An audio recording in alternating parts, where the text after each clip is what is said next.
back mga kamadla!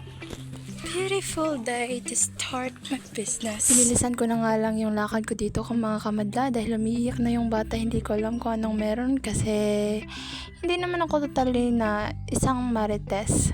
So pagkarating dito, nakita ko si Nanay Mercy. So, tinanong niya ako kung saan kami nanggaling kahapon. So, last upload ko is nagpa-check up kami. So, dito banda, sumakay na nga ako ng tricycle papuntang eskwelahan.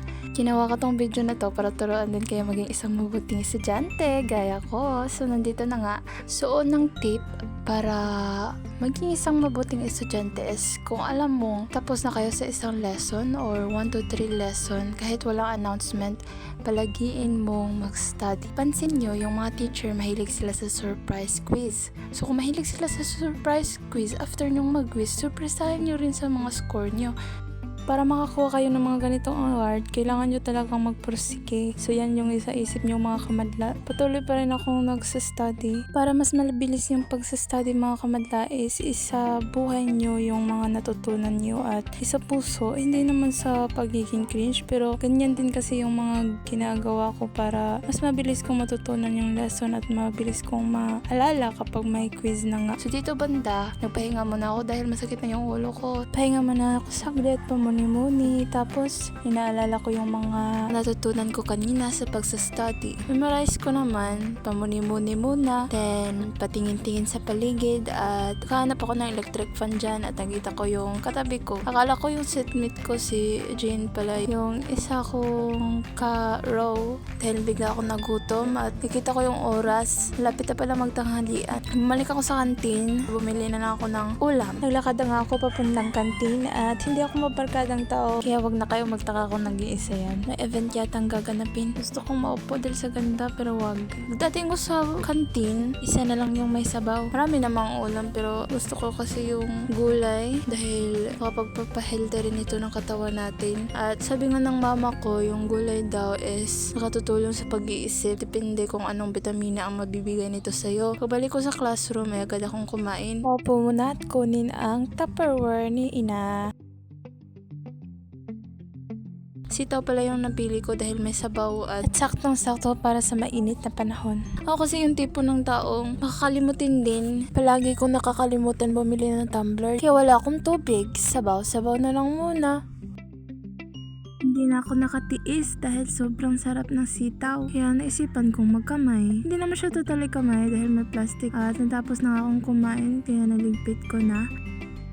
Plano kong bumaba para bumili ng tubig dahil ang sakit ng lalamunan ko. Sobrang sarap niya kaso nandun pa rin yung feeling na parang may kulang.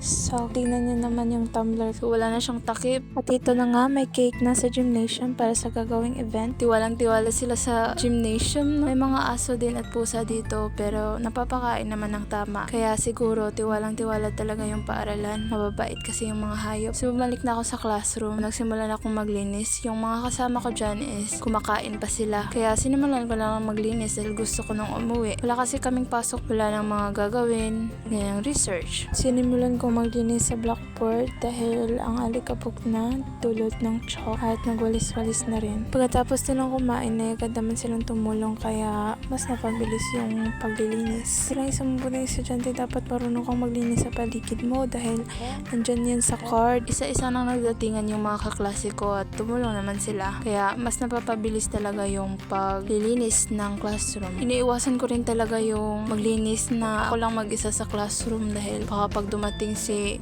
sir, mapagsabihan ako ng sip-sip or obsequious ng mga kaklase ko. Sakit kasi yun. Nag-arrange na nga kami ng mga upuan para pwede nang umuwi. Siguraduhin pantay para hindi masakit sa ulo tignan. At kukunin ko na nga yung bag ko. Nag-aantay ako sa teacher ko dyan para makapagbayad ng school fees. Kaso sabi ng guard, wala pa yung teacher at hindi pa dumadating. So, napag-desisyonan ko umuwi na lang. Ang weird naman siguro kung hindi ka pa uuwi at wala ka namang gagawin, wala kang kasama, wala ka ring pupuntahan. Ang weird naman, diba? Parang nakahanap ka lang ng soul mo or sarili mo. Kahit di ka naman broken, di ako yun. So, uwi na tayo. Bye-bye!